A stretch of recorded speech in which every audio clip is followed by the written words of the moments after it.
नमस्कार, मैं मेघा सिंह स्वागत करती हूं आपका न्यूज़ 18 उत्तर प्रदेश उत्तराखंड के डिजिटल प्लेटफॉर्म पर।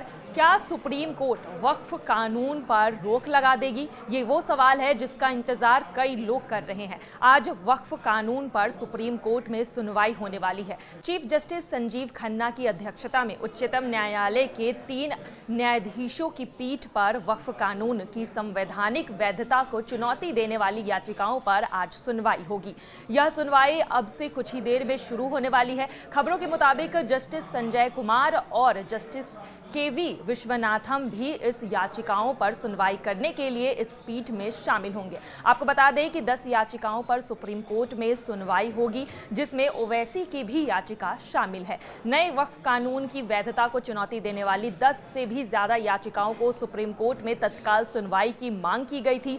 सीनियर एडवोकेट कपिल सिब्बल ने वक्फ संशोधन विधेयक 2025 को चुनौती देने वाली याचिकाओं का उल्लेख सुप्रीम कोर्ट के सामने पहले ही कर दिया था और जल्द से जल्द इस पर सुनवाई की मांग की थी। अब इस मामले पर आज सुप्रीम कोर्ट में सुनवाई होनी है। वहीं वक्फ के खिलाफ all India Muslim personal law board ने पूरे देश में आंदोलन की तैयारी कर ली है। आपको बता दें कि इसमें 30 अप्रैल को रात के वक्त आधे घंटे के लिए ब्लैक आउट किया जाएगा, यानी वक्फ के लिए घरों की लाइट बंद करने की अपील की जाएगी। इस आंदोलन में लोगों को शामिल किया जाएगा। आपको बता दें कि संसद से दोनों सदनों से कानून पारित होने के बाद विपक्षी दल और कई मुस्लिम संगठनों ने इस बिल पर आपत्ति जताते हुए सुप्रीम कोर्ट का दरवाजा खटखटाया था और अब देखना यह होगा कि वक्फ कानून पर एससी का क्या फैसला होता है और संजीव खन्ना वाली बेंच जो सुनवाई करेगी इस सुनवाई पर क्या सामने निकल कर आता है।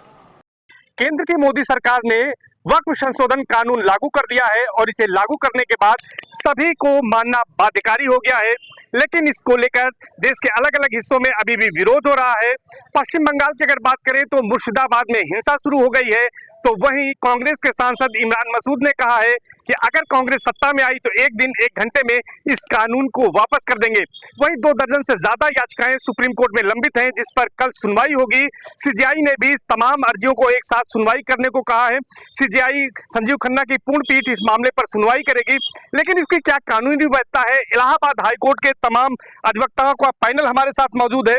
जो विद्वान अधिवक्ता है वो हमें इस बात की जानकारी देंगे कि आखिर कोई जब कानून केंद्र सरकार बनाती है तो किस तरह से देश के हर नागरिक को मानना बाध्यकारी होता है, क्या राज्य उसे नहीं मान सकता है। और जिस तरह की बयानबाजी इस मामले में हो रही है, जबकि लगातार केंद्र सरकार कह रही है, देश के प्रधानमंत्री नरेंद्र मोदी कह रहे हैं, गृह मंत्री अमित शाह कह रहे हैं कि यह कानून किसी भी तरह से अल्पसंख्यकों को के हितों को प्रभावित नहीं करेगा, बल्कि जो गरीब अल्पसंख्यक हैं उनके हितों को पूरा करेगा। जो वक्फ की संपत्ति है उसमें सुधार के लिए यह कानून लाया गया है, लेकिन उसके बावजूद इसमें राजनीति हो रही है।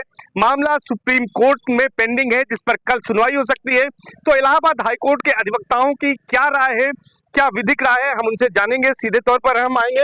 अभिषेक जी, सबसे पहले आपके पास आते हैं। ये वो कानून है जिसको लेकर इस समय देश का माहौल गर्म है। सुप्रीम कोर्ट में कल सुनवाई होने जा रही है। क्या मानते हैं कि किस तरह से जो बिल को चुनौती दी गई थी ये वहां पर स्टैंड करेगा या नहीं करेगा?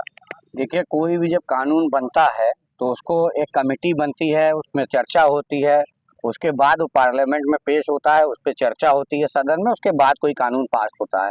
तो किसी भी कानून में मान लीजिए कोई बड़ा कानून नया पास हुआ है तो कुछ त्रुटियां हो सकती हैं। सुप्रीम कोर्ट अगर ये लोग गए हैं तो सुप्रीम कोर्ट ये देखता है कि ये जो कानून नया बना है ये संविधान में जो अधिकार जो दिए गए हैं किसी प्राइवेट पर्सन को या किसी जाति धर्म विशेष को, उसको कहीं से हर्ट तो नहीं कर रहा है। यही इतना देखेगी कि जो बेसिक स्ट्रक्चर जो कॉन्स्टिट्यूशन का उसके कोई विरोधाभास चीज तो नहीं है। पूरे कानून को आकलन करेगा।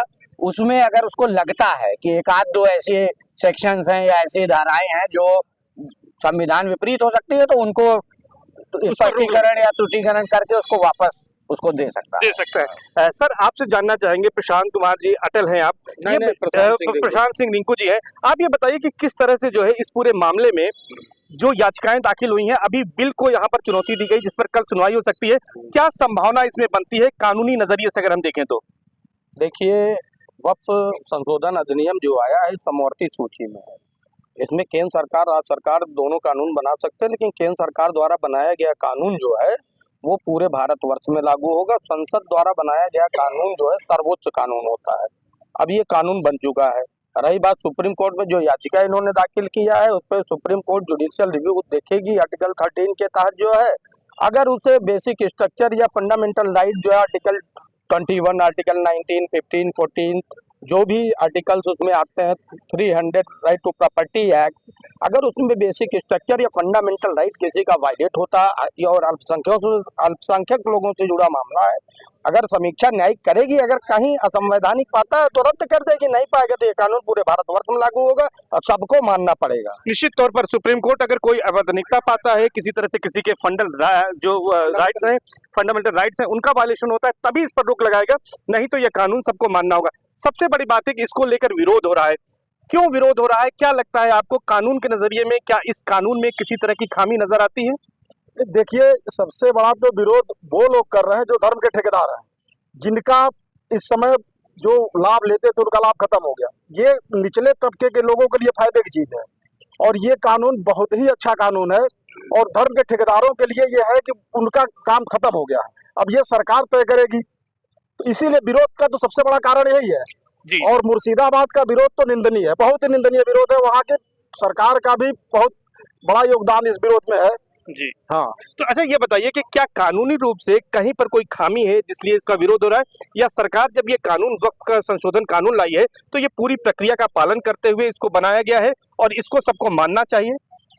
इस जो कानून सरकार ने बनाया है ये सभी को मानना चाहिए और आज तक जो भी कानून बने हैं उसमें जिसको कानून की जानकारी नहीं होगी वो तो विरोध करेगा ही। अब विरोध के साथ साथ जब व्यक्तिगत हित किसी का भी जुड़ा रहेगा तो उसको जब उसका लाभ नहीं मिलेगा तो विरोध करेगा। तमाम घटनाएं बड़ी बड़ी देख ही रहे हैं, हर जगह आंदोलन वगैरह भी हो रहे हैं खिलाफ में। पहली बात तो उस कानून को जानने की जरूरत है कि उस कानून में क्या है और वो कानून सबके लिए लाभकारी है। प्रक्रिया सही है? पूरी प्रक्रिया पूरी तरीके से सही है। सर, केंद्र सरकार जो कानून लाई है, क्या प्रक्रियागत कोई खामी है जिसकी वजह से विरोध हो रहा है, कोई अन्य वजह है? नहीं, हमें तो ऐसा नहीं लगता कि किसी प्रकार की कोई खामी है इसमें। ठीक है, लोकसभा से ये पारित हुआ है, राज्यसभा से पारित हुआ है, माननीय राष्ट्रपति जी ने इस पे हस्ताक्षर किए हुए हैं, तो मेरी समझ से ऐसा कुछ नहीं है कि किसी प्रकार की खामी है। जिनको खामी लग रही है उनका व्यक्तिगत स्वार्थ है, उन्हें ही खामी लग रही है, बाकी इसमें कोई खामी नहीं।